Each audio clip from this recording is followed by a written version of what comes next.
Coaching centre में। और आप सभी का जो टॉपिक चल रहा है वो वेक्टर अलजेब्रा चल रहा है, जिसके अंतर्गत आपके कई सारे सेशन हो चुके हैं, जिसमें बहुत कुछ आपको कराया है। वो आपको बता दें कि ये जो लेक्चर्स रहने वाले हैं वो बोर्ड से रिलेटेड तो रहते ही हैं, सीबीएसई बोर्ड हो या यूपी बोर्ड हो, है ना। ये सभी बोर्ड के लिए है, हिंदी मीडियम वाले बच्चों के लिए भी हिंदी मीडियम लेके चल रहे हैं, हिंदी से रिलेटेड बातें करी जाती हैं, इंग्लिश से रिलेटेड भी बातें की जाती हैं। तो किसी भी बोर्ड वाले बच्चों को कोई प्रॉब्लम नहीं आएगा। केवल और केवल बच्चों को क्या होना चाहिए, नॉलेज होना चाहिए, ठीक है। टॉपिक से रिलेटेड नॉलेज होना चाहिए, जो कि आपको चैनल से बिल्कुल क्लियर, आपको हर एक कॉन्सेप्ट को क्लियर समझाया जा रहा है, ठीक है।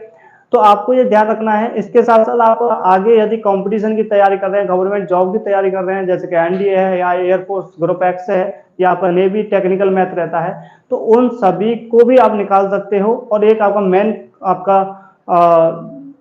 आपका एग्जाम रहता है जिसे हम बोलते हैं आईआईटी जेई। तो आईआईटी जेई में भी आपका 11th और 12th से ही सिलेबस पूछा जाता है। तो आपको ये ध्यान रखना है, तो 12th लेवल का हर एक कॉन्सेप्ट को अच्छे से समझते हुए चलना है। आप आईआईटी जेई का भी एग्जाम दे सकते हैं, उनके लिए भी ज्यादातर हेल्पफुल रहने वाले हैं सभी सेशन, ठीक है कि नहीं। तो आपका जो आज का जो सेशन है वो क्या रहने वाला है, इस सेशन के अंदर हम आप क्या पढ़ने वाले हैं, क्रॉस प्रोडक्ट पढ़ने वाले हैं। क्रॉस प्रोडक्ट या इसको हम बोलते हैं वेक्टर प्रोडक्ट। क्या बोलते हैं इसको, हम बोलते हैं क्रॉस प्रोडक्ट। क्या बोलते हैं, क्रॉस प्रोडक्ट। और इसको हम बोल सकते हैं आपका वेक्टर प्रोडक्ट। क्या बोल सकते हैं, वेक्टर प्रोडक्ट भी कहते हैं, क्रॉस प्रोडक्ट एंड। और क्या हो सकता है आपका, ये आपका हो जाएगा भाई वेक्टर प्रोडक्ट। इसको बोल देते हैं क्रॉस क्रॉस गुणन, क्रॉस गुणन होना। और क्या बोल सकते हैं, और हो सकता है आपका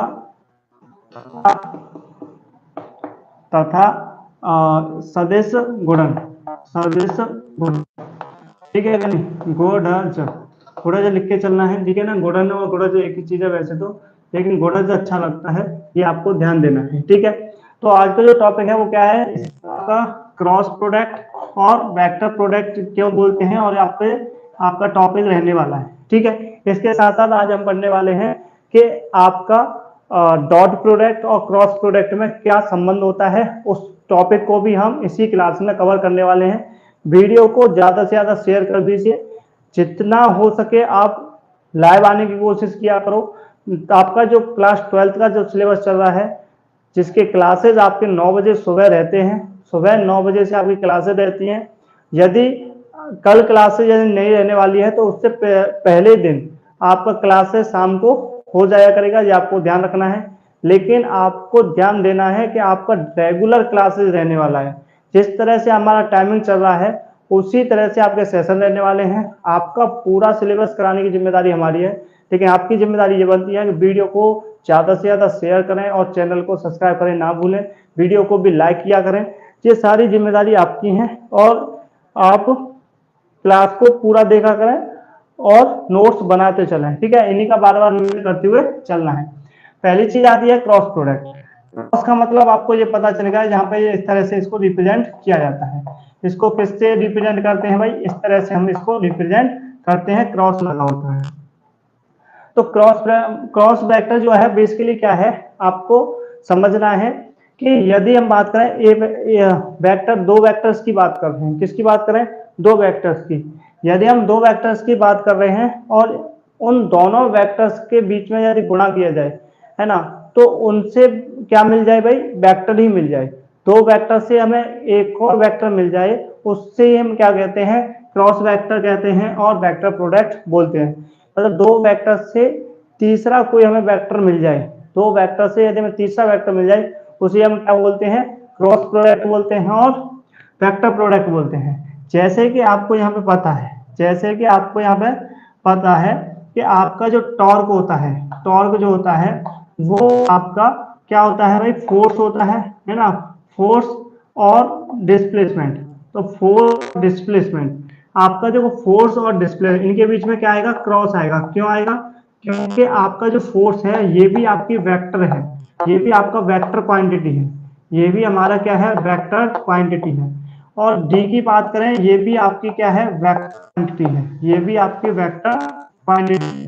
तो दो वेक्टर से, यदि हमें दो वेक्टर से, और टॉर्क भी क्या कहता है, वेक्टर क्वांटिटी है, दो वेक्टर से यदि हमें एक नया वेक्टर बनता हुआ दिखाई देता है, उसे ही हम क्या कहते हैं, उसे ही हम कहते हैं क्रॉस प्रोडक्ट और वेक्टर प्रोडक्ट। उसी को हम क्या कहते हैं, क्रॉस प्रोडक्ट और वेक्टर प्रोडक्ट कहते हैं। ये आपको समझ में आ रहा होगा, इससे आप आसानी से समझ सकते हो, जो कि आपको फिजिक्स में ज्यादातर यूज करने को मिलता है।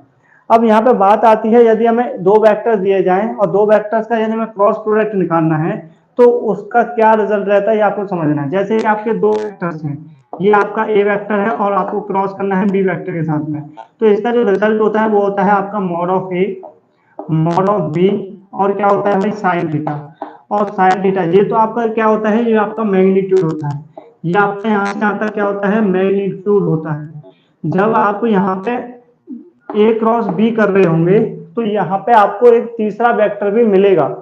अब वो तीसरा वेक्टर यदि मिलने वाला है, तो उसके लिए भी हमें दो चीजों की जरूरत पड़ेगी। एक तो आपका मैग्नीट्यूड का होना जरूरी है और एक डायरेक्शन का। तो यहाँ से भी आपको एक वेक्टर मिलेगा, ए और बी करोगे तो कोई वेक्टर मिलता है, जिससे मैं मान लीजिए सी वेक्टर है।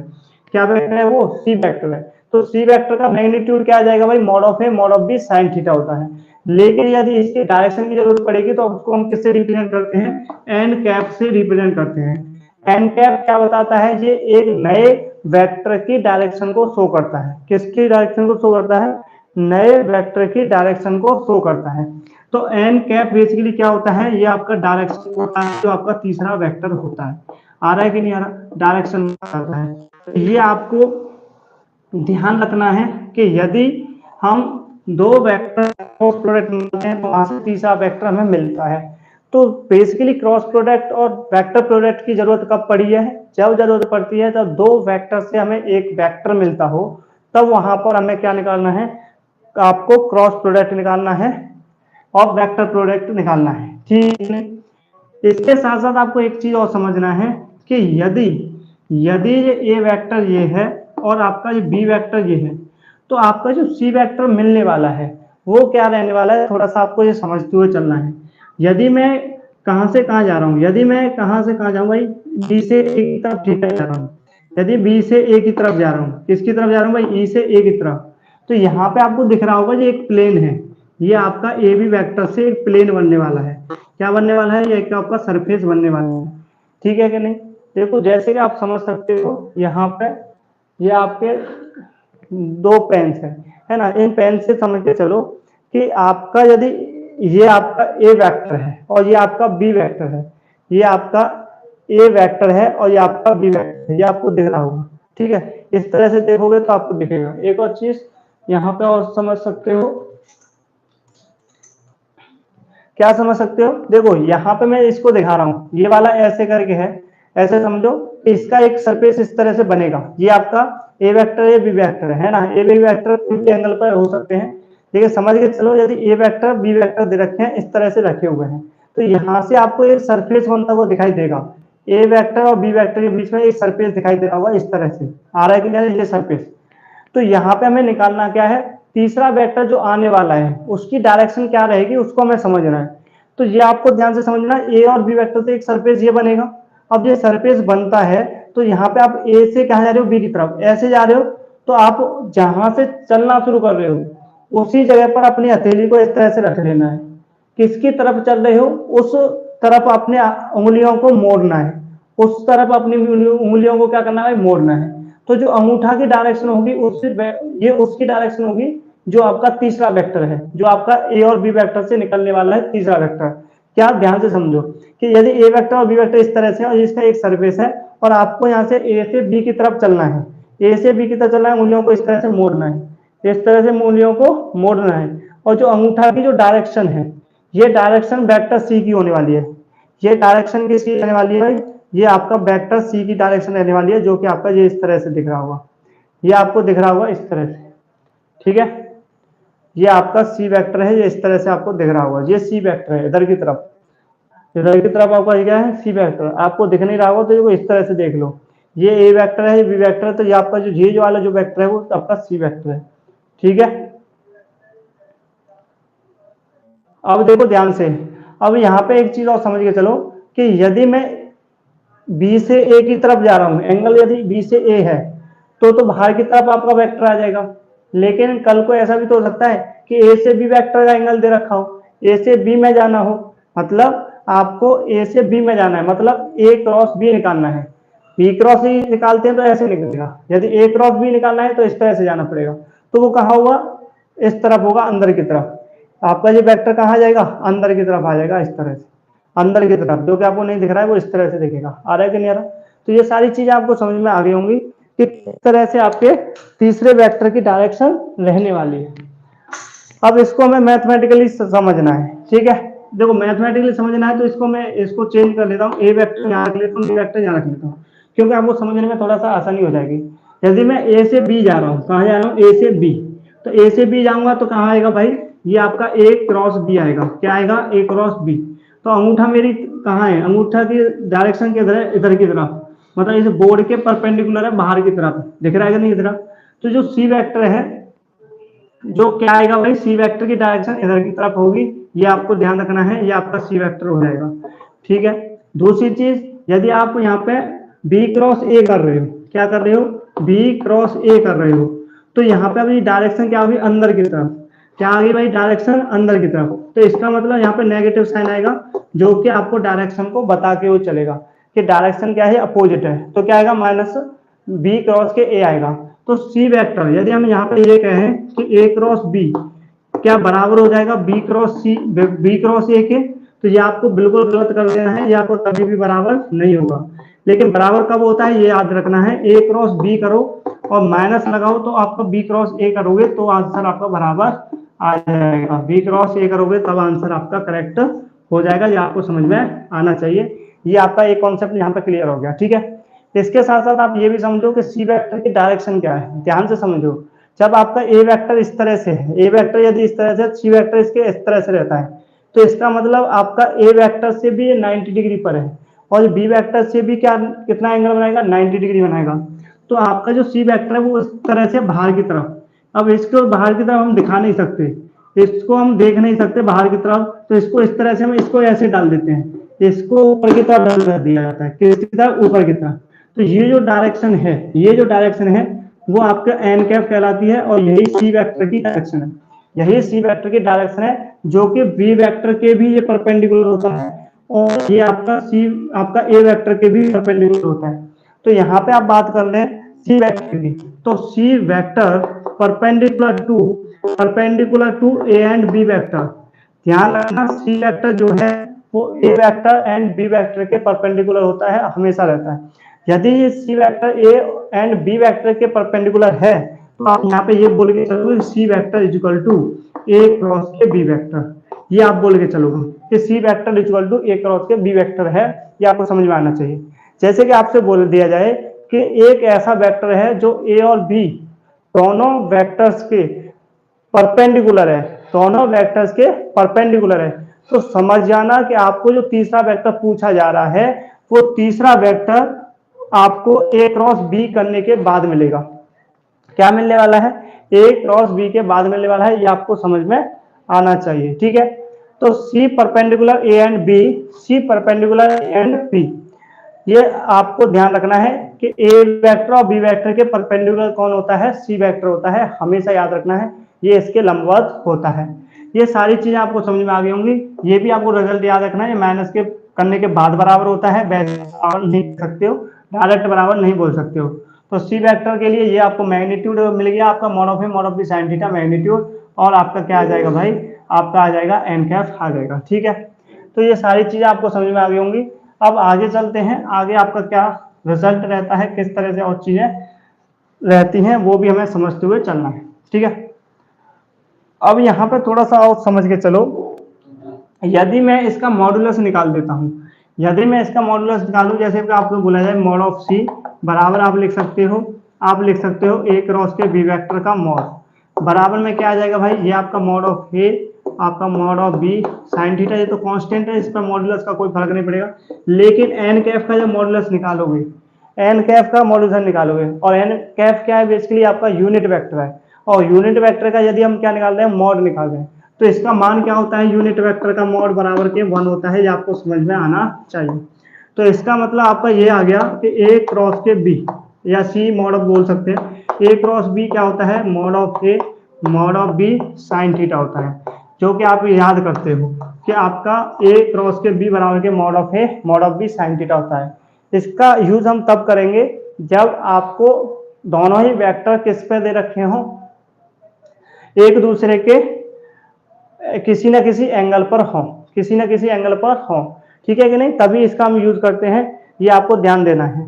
इसके साथ साथ यहाँ पे आपको यही भी याद रखना है कि यदि हमें कोण पूछा जाए तो कोण पूछा जाए तो हम क्या करते हैं, साइन थीटा, और साइन थीटा बराबर के इनको इधर भेजते हैं, तो ये आपका रिजल्ट रहता है कि आपका ए क्रॉस के बी मॉड अपॉन में क्या आ जाएगा, mod of A mod of B, ये आपका हो जाएगा, mod of A mod of B हो जाएगा, जिससे कि आप एंगल भी निकाल सकते हो।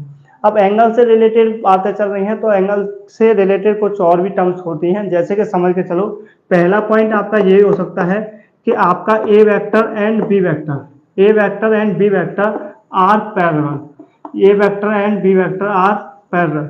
दूसरा पॉइंट आपका यहाँ पे ये बनता है कि A vector and B vector are perpendicular, A vector are perpendicular, ठीक है। तो ये आपका बनता है, ये आपको समझ में आना चाहिए, ठीक है। तो दो कंडीशन है, एक तो आपका आ गया पैरेलल और एक कंडीशन आ गई है परपेंडिकुलर। अब डायग्राम की हमें कोई जरूरत नहीं है, तो आप इसको नोट कर लेना पहले ही। अब इसके बाद देखो, ध्यान से समझो, चीजों को समझो। जब एंगल की बात आई है तो यहाँ पे क्या क्या कंडीशन और हो सकती हैं वो हमें समझना है, ठीक है। तो आप यहाँ पे जो देख के चलो, A and B are the parallel, A and B are parallel, और ये पैरेलल है, समांतर है, तो इसका मतलब आपको ये समझ में आना चाहिए, ये वेक्टर ए है, ये वेक्टर बी है, यदि एक दूसरे के समांतर है तो ये कहीं ना कहीं 0 डिग्री पर है। कितने डिग्री पर है भाई, 0 डिग्री पर है।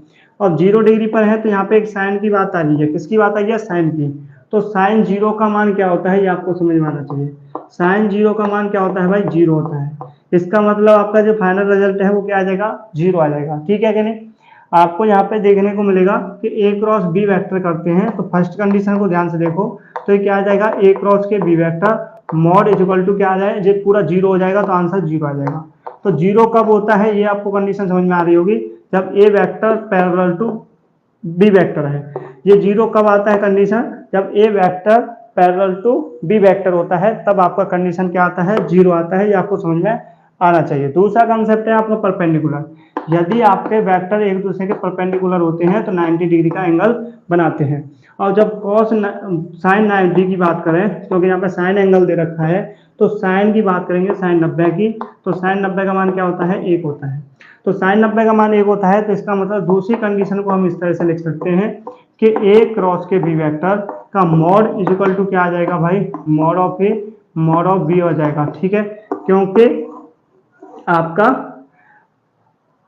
साइन 90 का मान क्या होता है, 1 होता है, ठीक है। तो ये कंडीशंस हैं जो कि आपको डॉट प्रोडक्ट में भी इसी तरह की कंडीशन कराई थी और इसमें भी आपको कंडीशन कराई है। ये दोनों ही कंडीशन आपको दोनों तरीके से आनी चाहिए। एक तो आपकी कंडीशन है कि A and B are the parallel, तो ए एंड बी यदि पैरेलल है तो समझ जाना चाहिए 0 डिग्री होगा। 0 डिग्री होगा तो यहाँ पे एंगल आप निकाल सकते हो।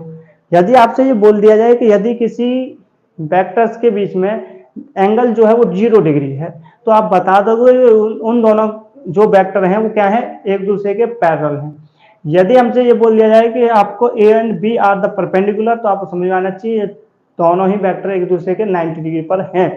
यदि 90 डिग्री पर है, या आपसे ये बोल दिया जाए कि दो वेक्टर्स ऐसे हैं जो 90 डिग्री पर हैं, तो आप ये बता सकते हो कि ये क्या है, एक दूसरे के परपेंडिकुलर है। क्या है, ये एक दूसरे के क्या होते हैं भाई, परपेंडिकुलर होते हैं। ये चीजें आपको समझ में आ रही होंगी, ठीक है।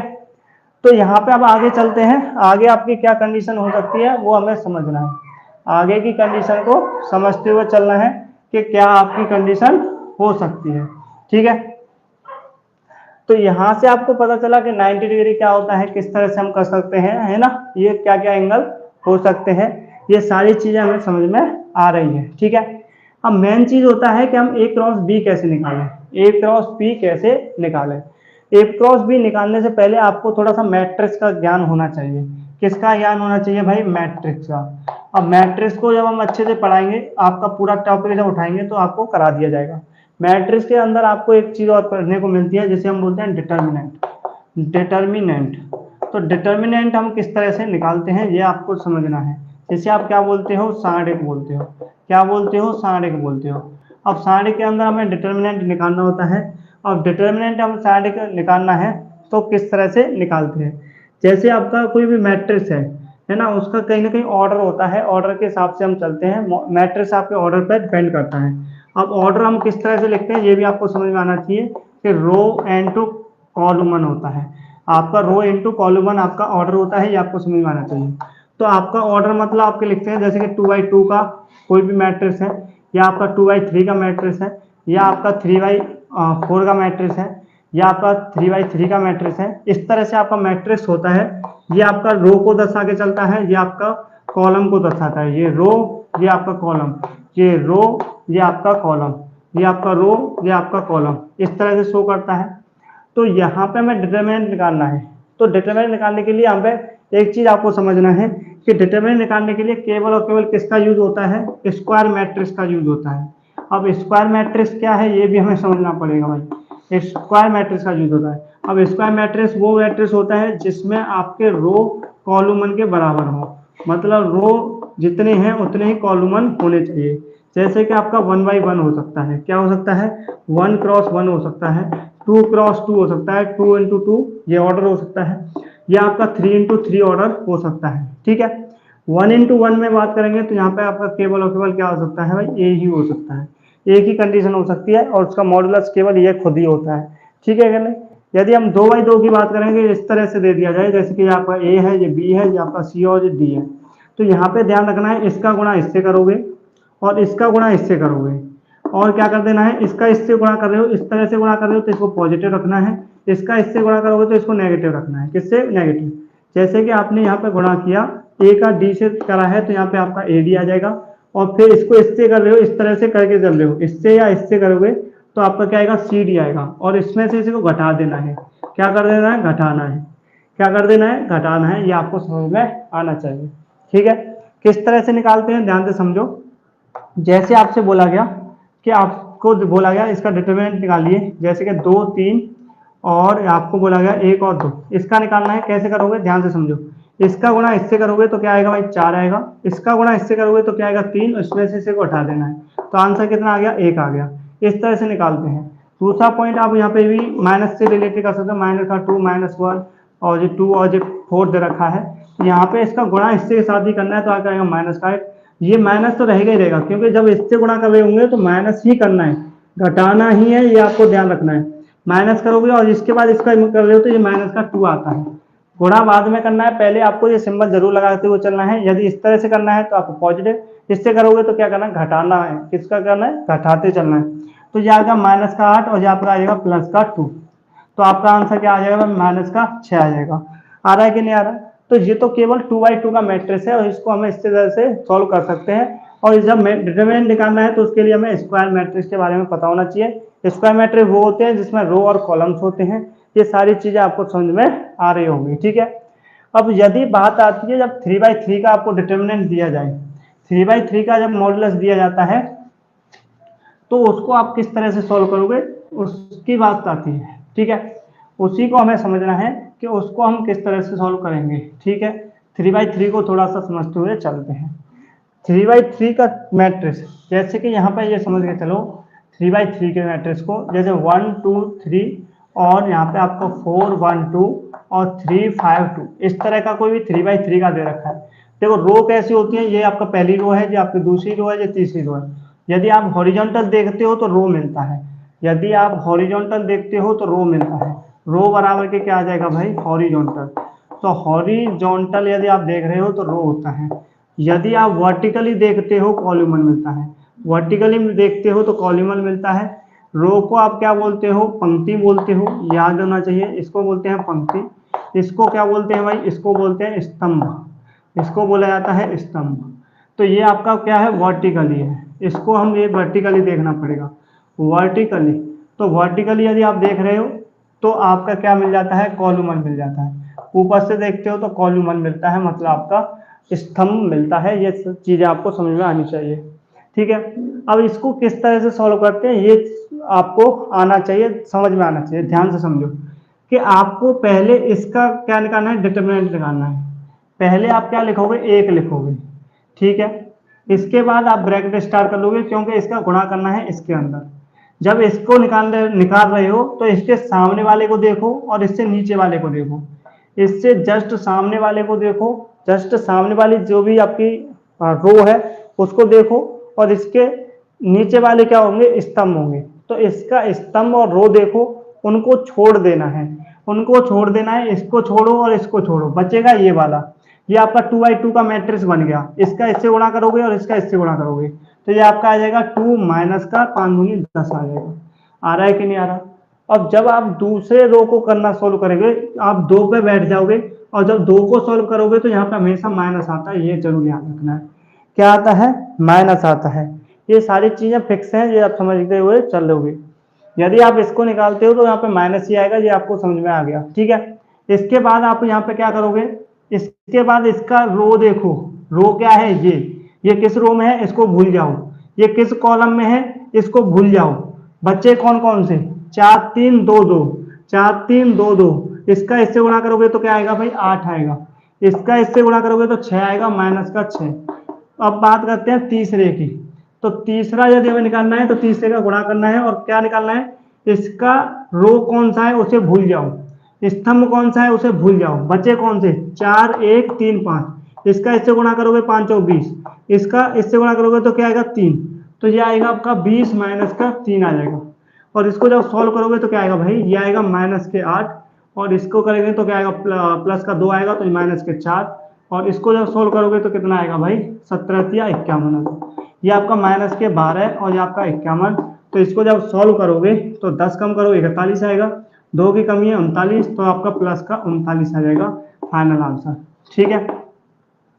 यदि आप डिटरमिनेंट को सॉल्व करना सीख जाओगे तो आप क्रॉस वाले को आसानी से कर सकते हो।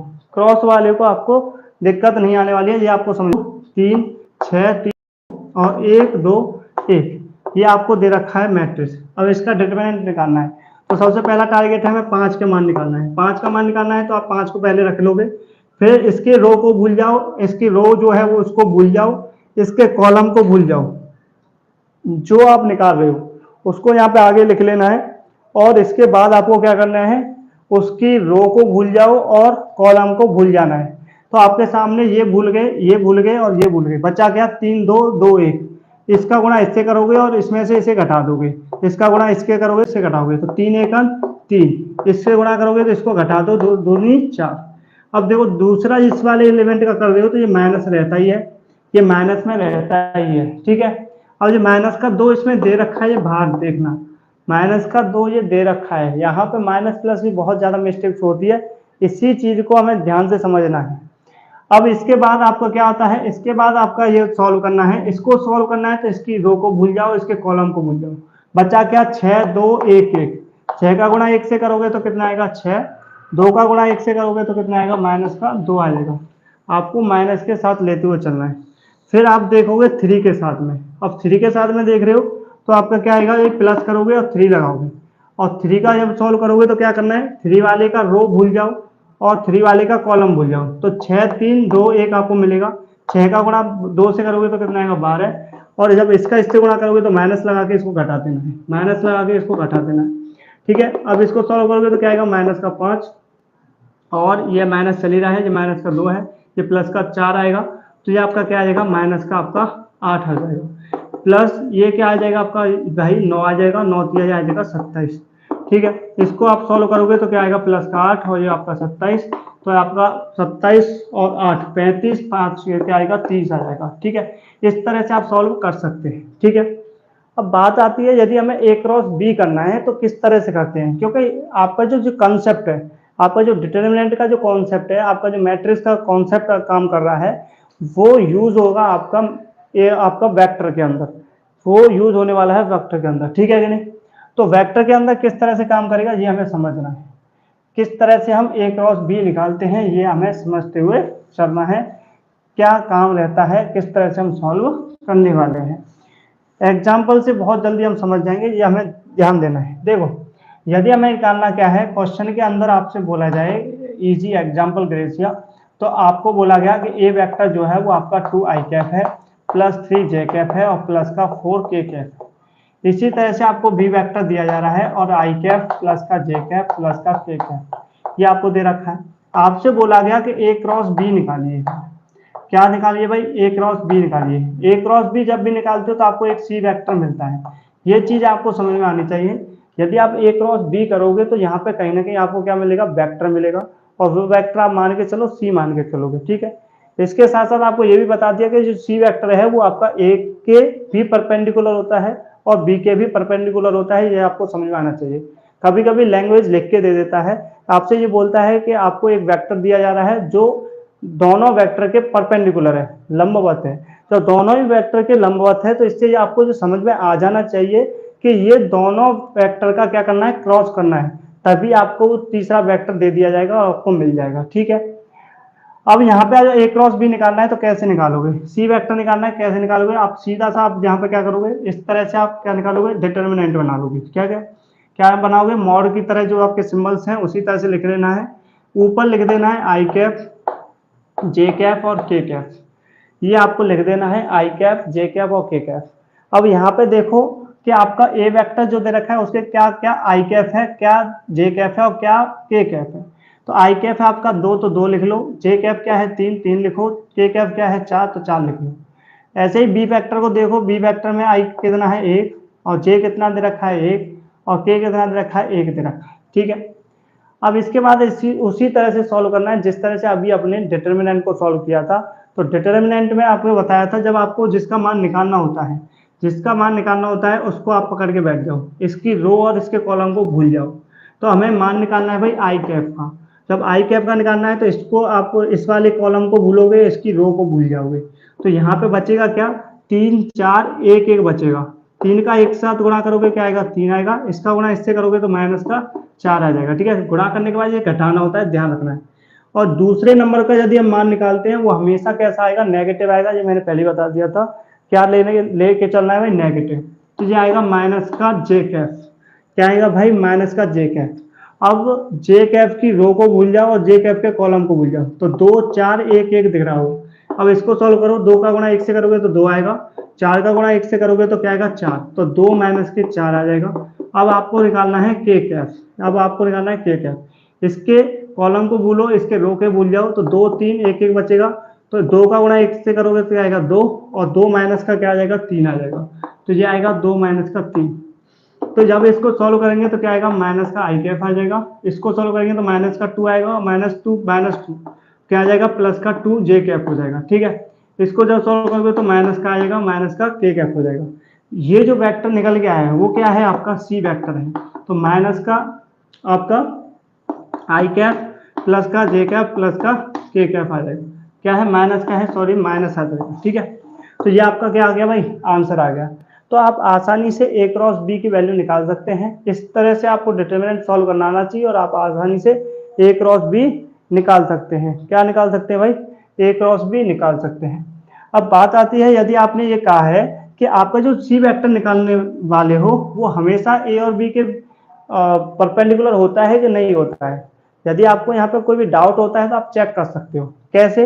यदि आप यहाँ पे देखोगे कि A vector perpendicular C vector है तो कहीं ना कहीं आपका, यदि हम बात करें ए डॉट बी भी करते हैं तो अब भी आपको जब परपेंडिकुलर की बात आती है तो 90 डिग्री होता है, और 90 डिग्री होता है तो cos 90 की वैल्यू क्या होती है भाई? cos 90 की वैल्यू 0 होती है। तो ए डॉट बी निकालोगे तो आंसर क्या आने वाला है भाई? 0 आने वाला है। मतलब आपका सी वेक्टर है, सॉरी, तो सी वेक्टर निकालो। तो ए डॉट सी वेक्टर निकालोगे तो क्या आना चाहिए? 0 आना चाहिए।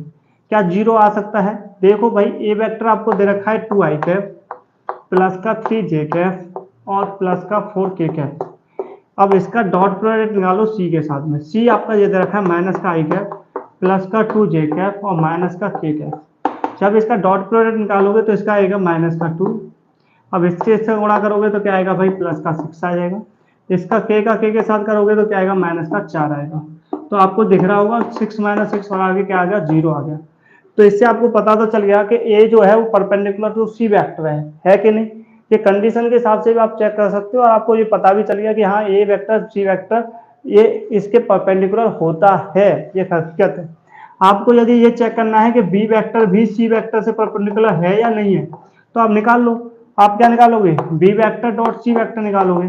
तो बी वेक्टर आपको क्या दे रखा है, बी वेक्टर आपको दे रखा है आई कैप प्लस जे कैप प्लस के कैप। इसके साथ डॉट प्रोडक्ट निकालना है सी वेक्टर का, तो ये आएगा माइनस का आई कैप प्लस का 2 जे कैप और माइनस का के कैप। जब आप डॉट प्रोडक्ट निकालोगे तो आई का आई के साथ करोगे तो माइनस का 1 आएगा, जे का जे के साथ करोगे तो क्या आएगा भाई, प्लस का 2 आएगा। ठीक है, और माइनस के और प्लस का के है तो माइनस का 1 आएगा। तो ये आपका आ जाएगा माइनस का 2 और प्लस का 2, आंसर क्या आएगा, 0 आया। आया कि नहीं आया। तो इससे हमें ये भी पता चल गया कि सी वेक्टर जो है बी वेक्टर के परपेंडिकुलर होता है। ठीक है, ये आपको पहले ही बता दिया था।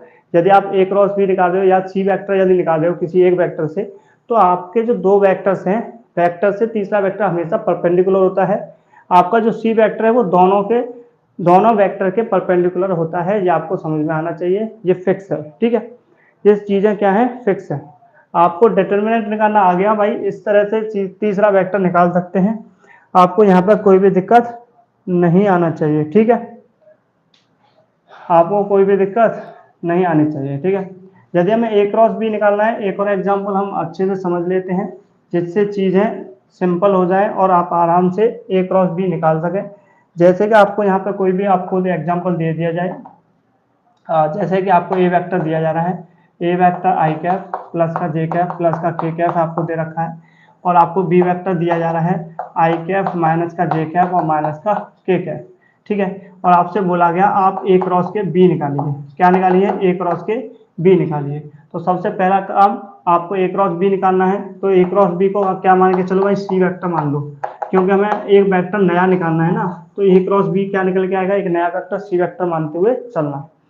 अब सी वेक्टर हमें निकालना है तो आप डायरेक्ट लिख के चलोगे, क्या मॉड लगाओगे, मॉड में लिखोगे आई कैप जे कैप के कैप, ये आपको फिक्स है, जो लिखना ही लिखना है। इसके बाद आई कैप के यहाँ पे कोएफिशिएंट क्या है, जहाँ 1 है, इसका का क्या है, जे का 1 है, के का क्या दे रखा है 1, इसमें आपका क्या दे रखा है 1, और इसका कोएफिशिएंट क्या है -1, इसका कोएफिशिएंट क्या आएगा माइनस का 1। इसके बाद सॉल्यूशन कैसे करते हैं आपको पता ही है, आई कैप लिखना है, आई के वाले को भूल जाओ तो आई और रो वालों को भूलो, है ना, रो और कॉलम वालों को। तो ये बचेगा 1 1 -1 ये आएगा, इसका इससे गुणा करोगे तो माइनस का 1 आएगा, इसका इससे गुणा करोगे तो माइनस आएगा, माइनस का 1। ठीक है, तो इस तरह से लिखोगे। ये माइनस तो रहेगा, ध्यान रखना, इसका और इससे करके गुणा करते हो तो ये पॉजिटिव और ये नेगेटिव रहता है, ये डायरेक्शन हमेशा नेगेटिव ही रहेगी। ये क्या रहता है, हमेशा नेगेटिव रहता है। ठीक है, इसको भूल जाओ, इसका इससे गुणा करोगे तो क्या आएगा, माइनस का 1 आएगा, इसको जैसे भूल जाओगे माइनस का 1 माइनस करोगे, और इसका इससे गुणा करोगे तो माइनस का ही 1 आ जाएगा। ठीक है, अब आता है प्लस का के कैप, के कैप करोगे तो क्या आएगा भाई, इसका इससे गुणा करोगे तो माइनस का 1 आ जाएगा, और इसका इससे गुणा करोगे तो क्या आएगा, माइनस का 1 ही आ जाएगा। ठीक है, तो आपका जो फाइनल आंसर क्या आएगा जी, 1 1 प्लस 0 हो जाएगा, 0 आई कैप आ जाएगा। ठीक है, अब इसका क्या दोगे तो क्या आएगा, यहाँ पे आपका प्लस का जे कैप आ जाएगा, और ये आपका आ जाएगा भाई माइनस का 2 के कैप। ठीक है, अब यहाँ पे आपको कोई भी दिक्कत नहीं आने वाली है, ए क्रॉस भी हम किस तरह से निकालते हैं, आराम से हम निकाल सकते हो। ठीक है, तो एक रिजल्ट हमारा हो चुका था, अब और कुछ रिजल्ट भी देख लेते हैं जिससे रिलेटेड आपकी बातें होती। ठीक है, जैसे कि आपको यहाँ पे कराया था डिस्ट्रीब्यूटिव प्रॉपर्टी, तीसरा रिजल्ट हम बात करते हैं। आपका यहाँ पे अब तक कितने रिजल्ट हो गए, अभी आपको एक रिजल्ट करा दिया था, ध्यान से समझो कि आपको ये कराया था कि ए क्रॉस बी ये बराबर नहीं होता, ध्यान रखना, एक बी क्रॉस ए के ये बराबर नहीं होता है, ये आपको पहले ही बता दिया था। ठीक है, ये बराबर नहीं होता है। आपका ए डॉट बी और बराबर के बी डॉट ए ये सत्य है, ये आपका सत्य है, ये बराबर हो सकता है, लेकिन ये बराबर नहीं होता है। और बराबर कब होगा, ये आपको बताया था कि यदि ए क्रॉस बी, यदि माइनस लगा के बी क्रॉस ए करना है, यदि माइनस लगा के बी क्रॉस ए कर देना है तो आपका आंसर क्या आएगा, बराबर आएगा। ये आपको समझ में आना चाहिए, ये आपका प्रॉपर्टी करा दिया था। ठीक है, अब इसके साथ साथ आपको ये आगे करना है, आगे आपको क्या करना है, जैसे कि आपको यहाँ पे दे रखा है 3 वेक्टर है ना, ये प्रॉपर्टी है आपकी। जैसे ए वेक्टर है, आपका क्रॉस करना है किसके साथ, बी वेक्टर प्लस के सी वेक्टर के साथ, जिसको कि एक नाम दिया था, याद हो तो आपको, डिस्ट्रीब्यूटिव प्रॉपर्टी। क्या बोली थी, डिस्ट्रीब्यूटिव प्रॉपर्टी। तो इसका मतलब डिस्ट्रीब्यूट करना, डिस्ट्रीब्यूटिव प्रॉपर्टी मतलब होता है डिस्ट्रीब्यूट करना, डिस्ट्रीब्यूट मतलब होता है बांटना, किसी भी चीज को बांट देना। ठीक है, डिस्ट्रीब्यूट करना, तो मतलब ए को बी के साथ बांट देना, तो क्या आ जाएगा भाई, ए क्रॉस के बी वेक्टर आ जाएगा। अब बीच में प्लस है तो आप प्लस लगाओगे। अब ए वेक्टर को सी के साथ बांट दो भाई, तो क्या आ जाएगा भाई, ए क्रॉस के सी वेक्टर आ जाएगा, जो कि आप इस तरह से कर सकते हो। ठीक है, तो ये आपकी प्रॉपर्टी कौन सी प्रॉपर्टी कहलाती है, इसे हम बोलते हैं डिस्ट्रीब्यूटिव प्रॉपर्टी। क्या बोलते हैं भाई, डिस्ट्रीब्यूटिव है ना। तो डिस्ट्रीब्यूटिव प्रॉपर्टी क्या बोलते हैं, डिस्ट्रीब्यूटिव प्रॉपर्टी, ये आपको समझ में आना चाहिए, ठीक है। ये पहले भी चर्चा हो चुकी है। इसके बाद आपको क्या कॉन्सेप्ट समझना है, इसके बाद आपके कुछ और टर्म्स होते हैं जो आपसे पूछे जाते हैं। जैसे कि आपसे यहाँ पे पूछ सकता है भाई एरिया ऑफ ए ट्रायंगल क्या होगा। यदि आपको ए वेक्टर बी वेक्टर दे रखे हो तो एरिया ऑफ ए ट्रायंगल भी इसी से निकाल सकते हो आप, ए क्रॉस बी का मॉडुलस निकालोगे, ठीक है। हाफ मॉडुलस ए क्रॉस बी निकाल सकते हो, ठीक है। यदि आपसे ये पूछा जाता है कि एरिया ऑफ ए पैरेललोग्राम क्या है, एरिया ऑफ ए पैरेललोग्राम भी आप इसी से निकाल सकते हो, ठीक है। इसका क्या करोगे, modulus of A cross B निकालना होता है, ठीक है। ये इंपॉर्टेंट रिजल्ट है जो ज्यादातर हम यूज करते हैं। इनके रिलेटेड आपके जो क्वेश्चंस होंगे वो हम सभी क्वेश्चंस कहाँ करने वाले हैं, आपको बेस्ड ऑन कॉन्सेप्ट क्लासेस पर आधारित आपका क्लासेस रहता है, उस क्लास में हम उन्हीं क्वेश्चनों को करेंगे जो आप इसमें कॉन्सेप्ट समझ चुके हो, जो कॉन्सेप्ट आप करने वाले हो, ठीक है।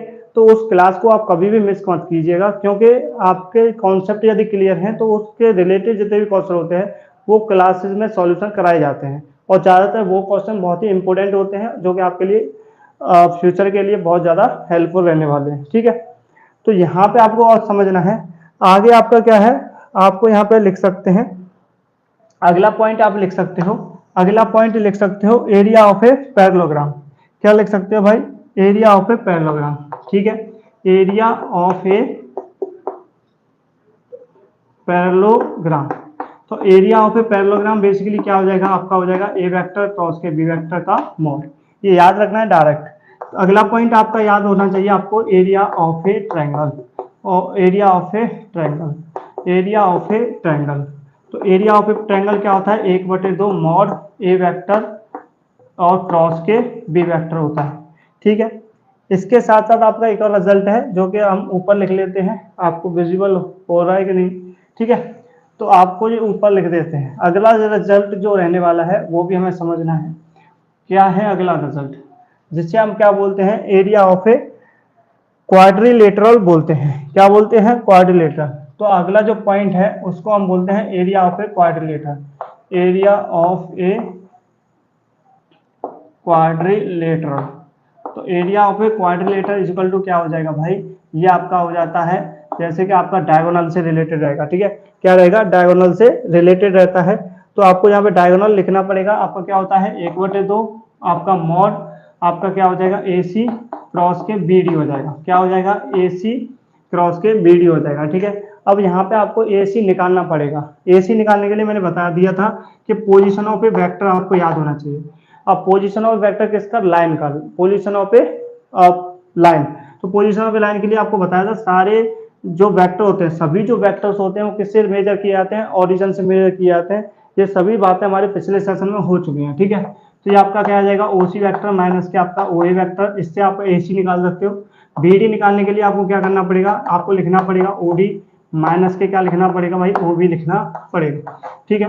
अब बात करते हैं क्वाड्रिलेटरल। क्वाड्रिलेटरल आपको ध्यान रखना है, दो लाइन ऐसी हो जो कि पैरेलल हो, दो लाइन कैसी हो, पैरेलल। ये लाइन पैरेलल नहीं है, ये आपकी ये वाली लाइन और ये वाली लाइन कैसी है, पैरेलल है। तो ये जो आपका डायगोनल है ये आपका क्या है, ये मान के चलो ये आपका ए सी डायगोनल है ना, ये ए बी सी और डी, ये 4 पॉइंट्स हैं। तो इसका मतलब ये ए सी आपका एक डायगोनल हो जाएगा और आपका क्या हो जाएगा, ये आपका बी डी आपका एक डायगोनल हो जाएगा। तो डायगोनल का जो आपका क्रॉस मल्टीप्लिकेशन करोगे तो इससे हमें क्या मिल जाएगा भाई, इससे हमें मिल जाएगा एरिया ऑफ ए क्वाड्रिलेटरल। क्या मिल जाएगा भाई, एरिया ऑफ ए क्वाड्रिलेटरल मिल जाएगा। तो ये मोस्ट इंपोर्टेंट पॉइंट्स हैं जो आपको याद रखने हैं। कौन कौन सा, एक तो आपका देखो ये हो गया, आपको एरिया ऑफ ए पैरेललोग्राम आना चाहिए जो कि क्या होता है आपका ए क्रॉस के बी होता है। इसी तरह से आपको ये भी आना चाहिए, एरिया ऑफ ए ट्रायंगल क्या होगा, हाफ ए क्रॉस के बी होता है। इसी तरह से आपको ध्यान रखना है, एरिया ऑफ ए क्वाड्रिलेटरल निकालना है तो हाफ ए सी क्रॉस के बी डी आपका होता है, ये आपको ध्यान देना है, ठीक है। तो इससे रिलेटेड हमें क्वेश्चन करने हैं, तो क्वेश्चन भी हम लगा सकते हैं, और ज्यादा से ज्यादा क्वेश्चन हम कहाँ लगाएंगे भाई, आगे क्लास आने वाली है, ठीक है। आगे क्लास में इनसे रिलेटेड हम बातें करने वाले हैं, ये आपको समझ में आना चाहिए, ठीक है। अब आपको यहाँ पे एक चीज और समझते हुए चलना है कि यदि हमें दोनों वेक्टर का यदि हमें क्या करना है, क्रॉस प्रोडक्ट करना है या आपको वेक्टर प्रोडक्ट करना है, तो कहीं ना कहीं जरूरत पड़ती है कि डायरेक्शंस की। किसकी जरूरत पड़ेगी भाई, डायरेक्शन की। अब डायरेक्शन आपको यहाँ पे बता रखे हैं, 3 डायरेक्शन आपकी रहने वाली है, क्योंकि आप यहाँ पे वेक्टर पढ़ रहे हो। तो वेक्टर के अंदर 3 डायरेक्शन आपकी रहती हैं। एक आपकी क्या रहेगी भाई, एक्स एक्सिस, क्या रहेगी एक्स एक्सिस, और एक होती है आपकी वाई एक्सिस, और एक आपका क्या होता है जेड एक्सिस होता है। आ रहा है कि नहीं आ रहा? तो आई कैप को हम किससे रिप्रेजेंट करते थे, डायरेक्शन को आई कैप से, और वाई एक्सिस को जे कैप से, और जेड एक्सिस को के कैप से आप रिप्रेजेंट करते हैं। ठीक है, तो यहाँ पे आपको एक चीज समझना है कि यदि डायरेक्शन का अलग अलग आपका रिजल्ट निकालें तो क्या आएगा। ठीक है, जैसे समझ के चलो कि आपके दोनों ही वेक्टर क्या है, वो एक्स एक्सिस की तरफ जा रहे हैं, दोनों ही वेक्टर की जो डायरेक्शन है वो सेम है। जैसे समझ के चलें, फर्स्ट टाइप है आपका, दोनों वेक्टर क्या है, पैरेलल है ना। तो पैरेलल वाली कंडीशन आ गई, वही जो आपको पहले कराई थी अभी। तो पैरेलल होते हैं तो एंगल 0 डिग्री होता है, एंगल 0 डिग्री होता है। तो यहाँ पे ये भी आपको समझ में आ रहा होगा कि आई कैप आपका क्या है, एक्स एक्सिस डायरेक्शन है, और इसका क्रॉस कर देना है आई कैप के साथ में, ये भी एक्स एक्सिस डायरेक्शन है। तो दो वेक्टर्स का हमें निकालना है, तो आप क्या करोगे, mode of A I cap, mode of A I cap लिखोगे। ठीक है, यहाँ पे क्या होता है भाई, साइन थीटा होता है, और थीटा क्या है, जब दोनों दोनों ही वेक्टर एक ही डायरेक्शन में है तो इनके बीच का एंगल क्या होता है, 0, और साइन 0 की वैल्यू क्या होती है भाई, 0 होती है। इसका मतलब आई क्रॉस आई करते हैं, आई क्रॉस आई करते हैं, आंसर 0 आता है। आई क्रॉस आई करोगे तो आंसर 0 आएगा। यदि आप जे क्रॉस जे करते हो तो भी आंसर 0 आएगा। तो के क्रॉस के करोगे तब भी आंसर क्या आएगा भाई, कि 0 ही आएगा। तो इससे आपको बता दिया जाता है कि ए क्रॉस मतलब आई कैप क्रॉस आई कैप बराबर जे क्रॉस के जे कैप बराबर के क्रॉस के कैप बराबर क्या आता है, आंसर 0 आता है। ये भी आपको याद रखना है। कभी कभी क्वेश्चन डायरेक्ट पूछ लिया जाता है कि बताइए आई क्रॉस आई क्या होने वाला है, तो आपका आंसर क्या आएगा भाई, आपका आंसर 0 आएगा। ठीक है, इसी तरह से आपकी दूसरी कंडीशन होती है परपेंडिकुलर। दूसरी कौन सी कंडीशन है आपकी, परपेंडिकुलर। और जब परपेंडिकुलर की बात करते हैं तो ये दोनों ही कैसी है, 90 डिग्री पर। यहाँ पे क्या होता है, 90 डिग्री होता है। और जब 90 डिग्री होता है तो इसका मतलब आई कैप जे कैप और के कैप ये तीनों ही एक दूसरे के क्या होते हैं, 90 डिग्री पर ही होते हैं। तो 90 डिग्री पर होता है तो इसका मतलब यदि मैं आई क्रॉस जे कैप निकालता हूँ तो क्या आएगा भाई, आई क्रॉस जे कैप निकालता हूँ तो आपको दिख रहा होगा भाई, मॉड ऑफ आई कैप और मॉड ऑफ जे कैप और साइन 90 डिग्री। और साइन 90 डिग्री की वैल्यू क्या होती है भाई, 1 होती है। और मॉड ऑफ आई कैप क्या होता है, यूनिट वेक्टर है, और यूनिट वेक्टर का भी मान क्या होता है, 1 होता है। ऐसे ही आपका जे कैप भी आपका यूनिट वेक्टर है तो इसका भी मान 1 हो जाएगा। ओवरऑल 1 का 1 के साथ गुणा करते हैं तो आपका आंसर 1 आ जाएगा। इसी तरह से आपको याद रखना है, जे का के साथ करते हैं तब भी आंसर क्या आएगा, 1 ही आएगा। और के का क्रॉस यदि हम जे के साथ करते हैं, वो किसके साथ, आई के साथ, सॉरी आई के साथ करते हैं तब भी आपका आंसर 1 आता है। तो आपका जो फाइनल रिजल्ट है वो है आई का जे के साथ में, या जे का के साथ में क्रॉस करें, या के का आई के साथ में क्रॉस करते हैं, आंसर हमेशा क्या आता है, 1 आता है। यदि इसके अपोजिट है, यदि इसके अपोजिट यदि क्रॉस दे रखा है तो ध्यान रखना साइन का अंतर पड़ेगा और माइनस में आंसर आएगा, माइनस का 1 आ जाता है, ध्यान रखना। क्या, जैसे कि आई जे और के 3 चीजें हैं, तो आई का संबंध जे से होना चाहिए, और जे का संबंध के से होना चाहिए, और के का संबंध जो है वो आपका आई से होना चाहिए। यदि इसमें कोई भी चेंजेज है, जैसे कि जे का आई के साथ है, यदि जे का क्रॉस आई के साथ है तो आपको ध्यान रखना है डायरेक्शन चेंज हो जाएगी और आपका आंसर -1 आ जाएगा। यदि उल्टा है, यदि आपका के का जे के साथ है, के का जे के साथ है तो आंसर -1 आएगा। यदि उल्टा है कि आई का के साथ है, आई का के साथ है तो -1 आएगा। ये पॉइंट्स आपको याद रखने हैं जो कि बहुत ज़्यादा इंपॉर्टेंट रहते हैं। ये सारी चीज़ें आपसे डायरेक्ट पूछ ली जाती हैं। ऑप्शनल क्वेश्चन जो बनते हैं वो यहीं से बन जाते हैं, भले ही आपका कोई भी गवर्नमेंट जॉब का एग्जाम हो या आपका कोई भी बोर्ड का एग्जाम हो, तो उसमें सारी चीज़ें इसी तरह से पूछी जाती हैं। और आईआईटी जेईई के लिए तो बहुत ज़्यादा इंपॉर्टेंट है। तो आईआईटी जेईई की जो तैयारी कर रहा है बच्चा, तो वो भी अपने बेसिक्स क्लियर कर सकता है, सारे कॉन्सेप्ट आप कवर कर सकता है। तो इन सभी सेशन को क्रम वाइज देखते रहे जिससे कि उसका सभी डाउट क्लियर हो जाए। ठीक है, तो ये सभी कॉन्सेप्ट आपके यहाँ पर क्लियर हैं, और आप यहाँ से अपने कॉन्सेप्ट से रिलेटेड अपना क्या कर सकते हो, एग्जाम्पल लगा सकते हो, एक्सरसाइज लगा सकते हो। आपको यहाँ पे कोई भी प्रॉब्लम नहीं आने वाली है, यहाँ पे आपको कोई भी प्रॉब्लम नहीं आएगी, इससे रिलेटेड आपको फिर कोई भी प्रॉब्लम नहीं आने वाली है। आप बस नोट्स बनाते रहिए, नोट्स बनाते रहना है। ठीक है, अब यहाँ पे आपको एक कॉन्सेप्ट और कराते हैं। एक कॉन्सेप्ट आपका क्या है, ध्यान से समझो। जब आप क्रॉस प्रोडक्ट, और अब तक हमने क्या पढ़ लिया भाई, प्रोडक्ट के बारे में पढ़ा है, ठीक है। तो लास्ट कॉन्सेप्ट है, बस थोड़ा सा टाइम और लेना है, उसी कॉन्सेप्ट से रिलेटेड एक क्वेश्चन करेंगे, फिर आपका क्लास वहीं समाप्त हो जाएगा, ठीक है। तो ध्यान से समझो कि आपको यहाँ पे क्या है, रिलेशन बिटवीन, आपका जो टॉपिक है वो क्या है, रिलेशन बिटवीन, रिलेशन बिटवीन, ठीक है, शॉर्ट में लिख देता हूँ BW, ठीक है। तो relation between dot product and cross product, cross product, जिसको हम बोलते हैं स्केलर वेक्टर, जिसे हम क्या बोलते हैं, स्केलर प्रोडक्ट, और दूसरा है आपका वेक्टर प्रोडक्ट। इसके अंदर क्या रिलेशन होता है वो हमें बताना है, ठीक है। इसके बीच में क्या रिलेशन रहता है ये हमें बताना है।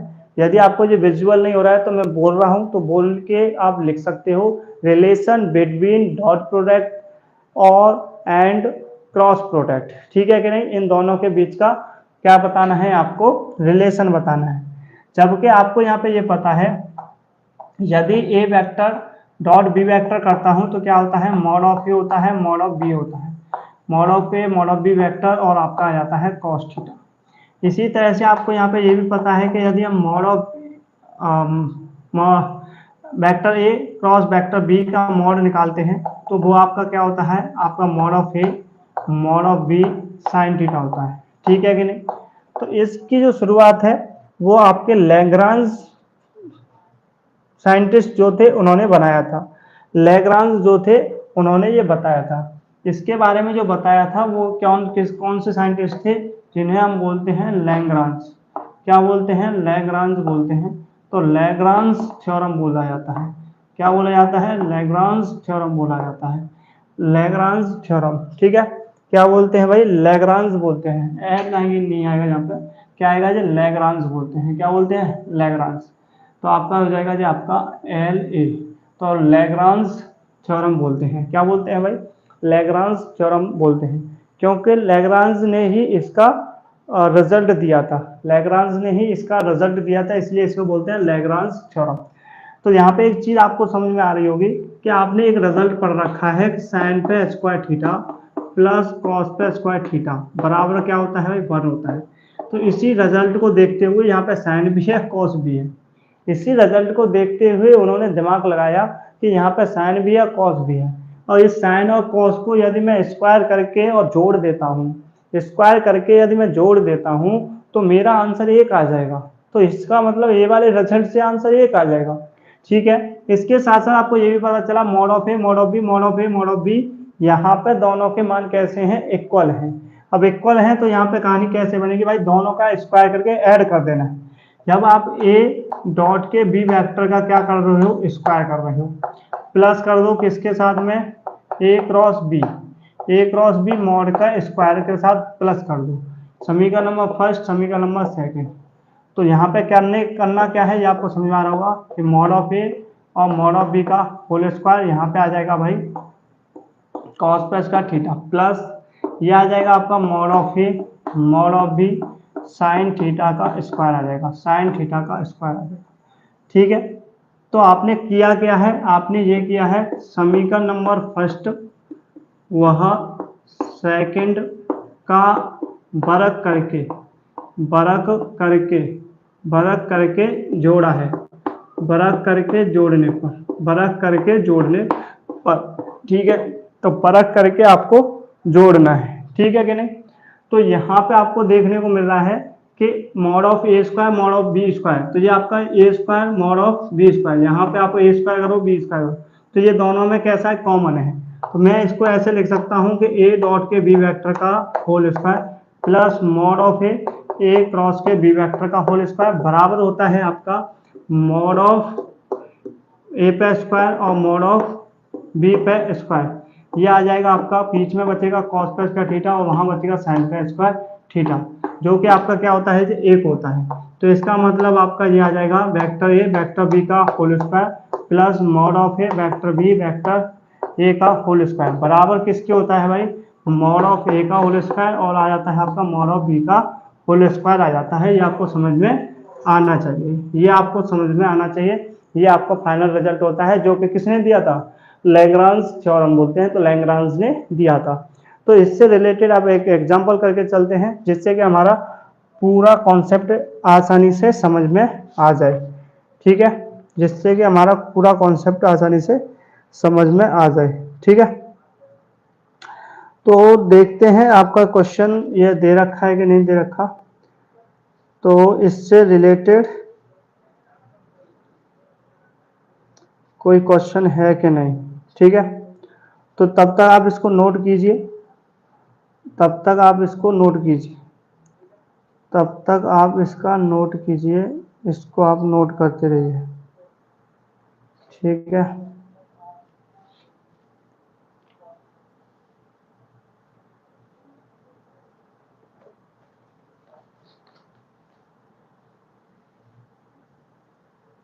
जैसे कि आपको यहाँ पे दिया गया है, देखो ध्यान से देखो, जैसे कि आपसे यहाँ पे दिया गया कि आपसे बोल दिया गया कि ए डॉट बी जो है, ए डॉट बी, ठीक है, और ए डॉट बी आपसे पूछा जा रहा है, ए डॉट बी क्या कर रहा है भाई, पूछा जा रहा है।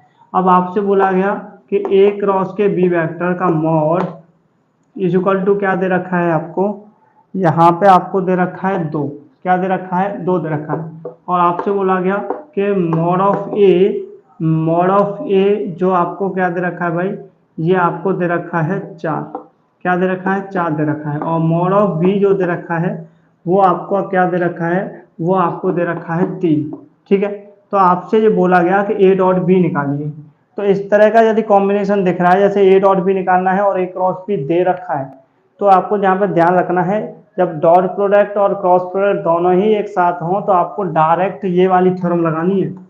यदि चर्चा हो रही हो ए डॉट बी की और ए क्रॉस बी की, तो आप डायरेक्ट ये थ्योरम आप लगा के चलोगे, या आप इस वाले थ्योरम को लगाओगे। ठीक है, जैसे कि थ्योरम आपको ये पता है ए डॉट बी का होल स्क्वायर, तो आप ए डॉट बी का होल स्क्वायर लिखोगे, ए क्रॉस बी का मॉड का स्क्वायर करोगे तो ये क्या आएगा, 2 का स्क्वायर आ जाएगा। इसकी जगह पे लिखोगे प्लस का 2 का स्क्वायर, बराबर के आपका मॉड ऑफ ए का स्क्वायर, मतलब आपका 4 का स्क्वायर करके चलोगे। इनटू में आपको दे रखा है मॉड ऑफ बी का स्क्वायर, तो मतलब आपका 3 का स्क्वायर करके चलोगे।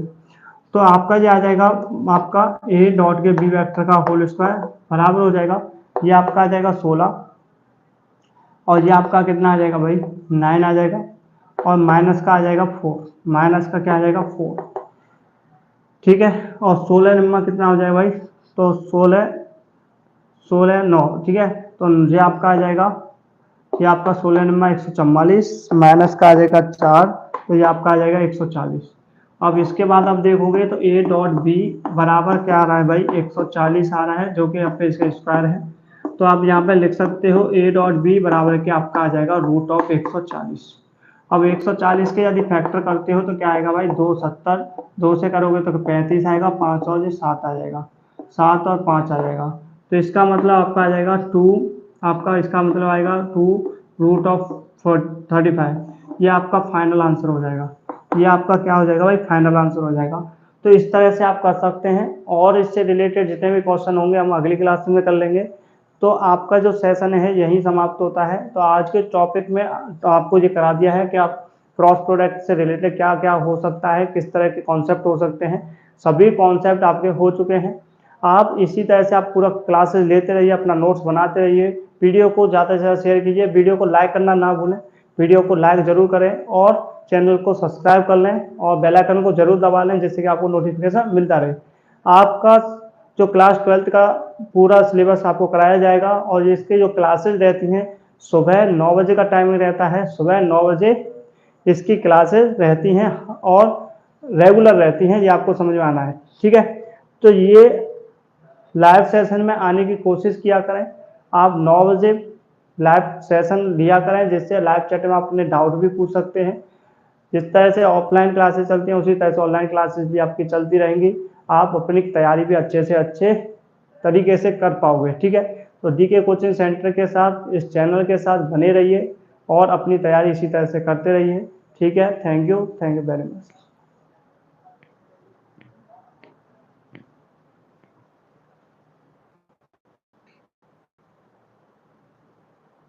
हाँ।